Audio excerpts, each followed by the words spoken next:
My father was Agnihotri. You all know what is Agnihotri means. They continue to burn fire throughout the day in their house. Second thing, wherever Ashwamedha Yajna used to be performed, he will go to all the places in the present day. The third thing is, he was a very close follower of Yudhishthira. So what is these three things? Agnihotri. Morning, as soon as he brushes and have a cup of coffee, he will start smoking. Only one matchstick for 100 cigarettes per day. So, he keep on changing the cigarette. So, smoke will be there always in the house. 100, 120. That also, I don't know whether that brand is there now or not. It is Will's filter tip king size. It's a bigger cigarette. 120 cigarettes to 130. No gap. Only while eating, while taking bath. That's all. Otherwise, puff, puff, puff, puff, puff, puff, puff. The second thing is Ashwamedha Yajna. The present day Ashwamedha Yajna is horse race. So whether it is Ooty or Bangalore, Chennai, it used to be there, now they have banned. So all the places he'll go bet money. The third thing is close follower of Yudhishthira, gambling, playing cards. He'll play. You may ask, why don't you compare your father to Shakuni? Why are you telling him as Yudhishthira? I know, whatever I am today, whatever I am speaking about Swami, he always used to say only one thing. See, I have never given you wealth to all his sons and daughters, but I have shown the God himself to you. Shakuni never realized, or he might have known, but he had to play his role. But Yudhishthira knew from childhood that Krishna was divine supreme. So in that way. And one more reason why I have compared Yudhishthira as his follower is, he also used to lose terribly as Yudhishthira used to lose. It's very difficult to stop about a person who's smoking about 120. He had tried many times. Just to quote one thing, when I was about to join Vrindavan, that time there were not many trains as we have today. There used to be a Chennai mail even which is there now. It starts at 10 o'clock and reaches Vrindavan at about 5:30. So my father took a oath that he'll never smoke anything in the night, 10 to 5:30. So he didn't buy any cigarette packet. So we all sat in the train. He was today, anyway I can't get cigarette, no problem. Because in stations all that time, though they were allowed to sell cigarettes, the first stop is Arakodam, which will take 1.5 hours. By 11:30 nobody used to go and buy anything. So all the shops also will be closed. Swami also beautifully says, our full journey is just like train journey, and all your relatives are also like that. At the destined place they have to get down. So my father also got hold of a friend in the train, asking casually, where are you going? All that, no? That's how it happens. That fellow was a smoker, he had a packet of cigarette.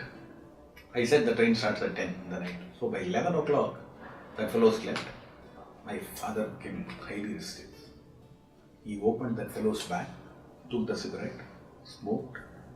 That fellow, we don't know anything about that person. We met him in the train, said hello, hello. That is the craze what he had for. By next day morning, he had completed the 10 cigarettes in the night. Then when he got up, he apologized, I had the urge, so I had to finish it. So that is the extent of his addiction to the cigarette. So first year went, second year went. Then suddenly, I don't know, for everything the proper time has to come. I just wrote a letter to Swami telling that it was a Tuesday, remember. I said about the back gate of wooden steps, that door. Luckily, I was the one who was standing there. Swami was coming from his dining hall in the evening, say at about 4:30 that time. He came out, I had the letter in which I had just written about telling Swami, father smoked so many cigarettes, 100 to 110 cigarettes. Swami should only somehow help him to stop. Without your guess what will happen. He took the letter, he read, and he gave me a horrible stare. Just stared at me like this. I got worried. Why are you complaining about your father? That's what Swami wanted to tell, I thought. I said, okay, we don't have anybody other than, see, that always he'll take care. So nothing. I had given the letter, he saw the letter, went off. He didn't tell anything. So he also came down. Bah, lucky, I didn't get blasted. Next day morning, I saw my father standing in Vrindavan. He was always a meticulous planner. Whenever he makes a travel, within 2 months before only he'll book all the tickets because he likes comfort. Even to get from one station to the next stop in the bus, he'll go to the terminus so that he can sit comfortably and move. He is very clear on this thing. I want to lead a comfortable life. For that extra time, I won't make my journey if I have not planned all these things. But next day morning, Tuesday it was, Wednesday morning, I saw my father there standing. I said, where did you come? From 4:30, I had a great urge that I should come to Vrindavan. I didn't have any reservation. That time I told no, not many trains. You will not get reservation in that train. So I came, took a general ticket, The TTR said, I have got a ticket. So I lied down, I came. So I know that there is something going to happen. Okay, we have to face the music for unnecessarily writing about father's habit. See, that times parents were allowed to stand near the entrance of Vrindavan bungalow. So Swami will come out. Since 4 or 5 times Swami had spoken to my father. Physically, he knows that he is my father. So he came out. I didn't stand next to my father. Normally, students were allowed to stand next to the father. I didn't stand. I was just standing opposite, curiously wanting to know what is going to happen. What? Eppa vanda? This is the tone with which he asked. As in, why did you come? Eppa vanda means, when did you come? But it was so disgusting way of asking. Fellow, why did you come? Like that it was. Then he went 2 steps, came back, and it was a whisper between Swami and him. Blasted him. I have written only about his smoking habit. Swami said, you smoke, all in Tamil. Cigarette pikira, race ku pora, seat vilayadra. Most important thing, what I heard from my father later. Idella nee panna, idella nee pandra, inime ipdilam panna. Unna na paaka maatan. Unnoda pesa maatan. Yen, unna vandi enna nenachikave vekka maatan. Most profound statement is the last one. When I tell in English, you will know. What Swami actually told my father, which I heard from my father, is if you smoke again, if you play cards again, if you go to races again, I will not see you, I will not let you see me.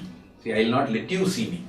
I won't speak to you. That is also, I won't speak to you, I will not let you speak to me.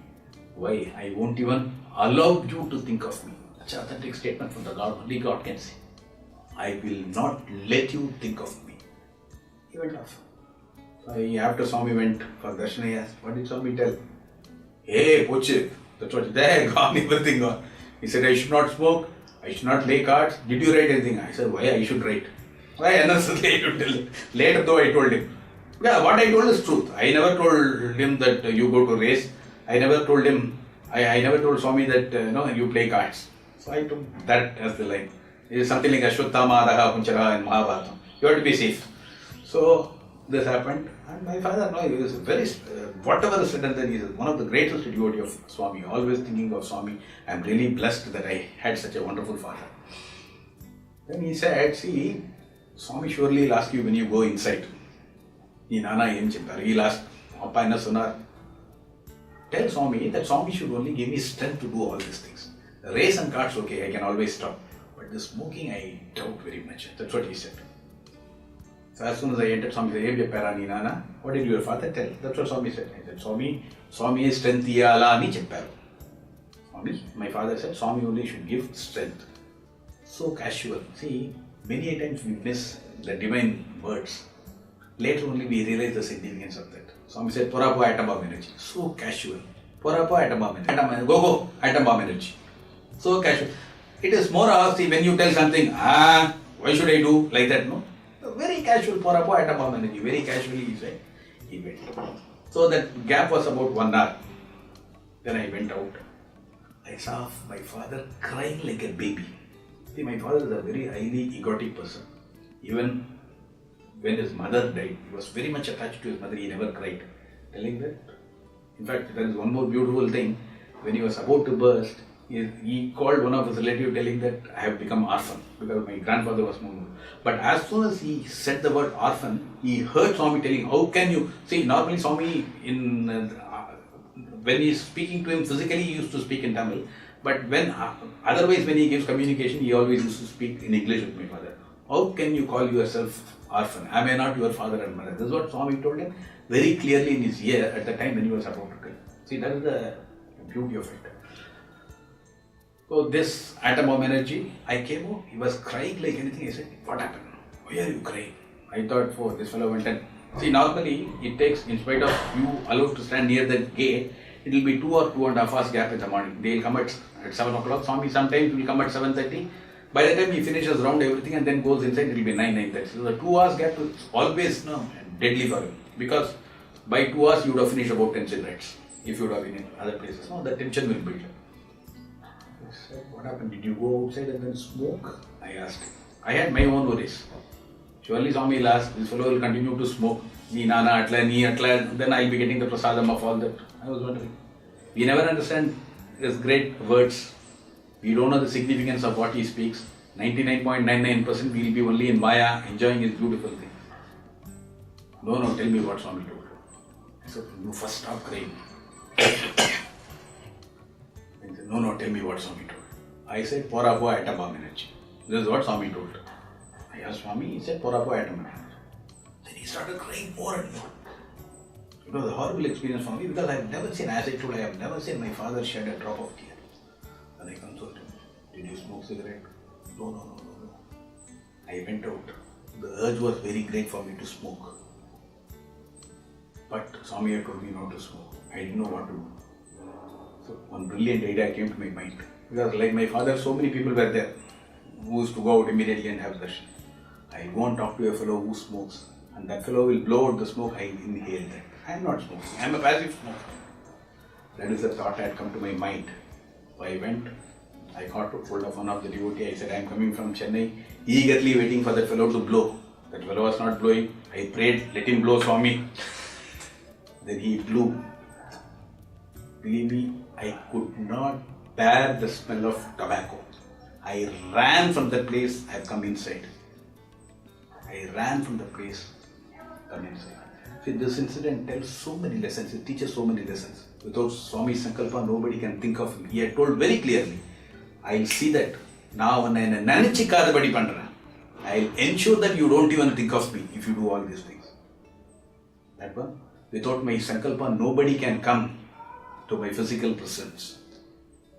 Tuesday, 4:30 I am giving. My father never had any idea of coming to Vrindavan. Even if father wanted to come, mother will pack, do all that. No, nothing was there. He came empty-handed. I think I should have told 3-4 days well in advance, make him bring after 4 days. Well, with God it doesn't work. Instantaneous solution. Without my Sankalpa, no one can come. Tuesday evening 4:30 I give the letter and next day morning 6:30 I am seeing my father in Vrindavan. You can't think of him without a Sankalpa. The fourth thing, casual words uttered by Bhagavan has got immense meaning. Porapo atom bomb energy. Very casual words. But whose atom? He is described as Anoranyan Mahato Mahya. His energy. When once his energy is given, who can stop that? From that day till the last day of his life, he had never smoked one cigarette.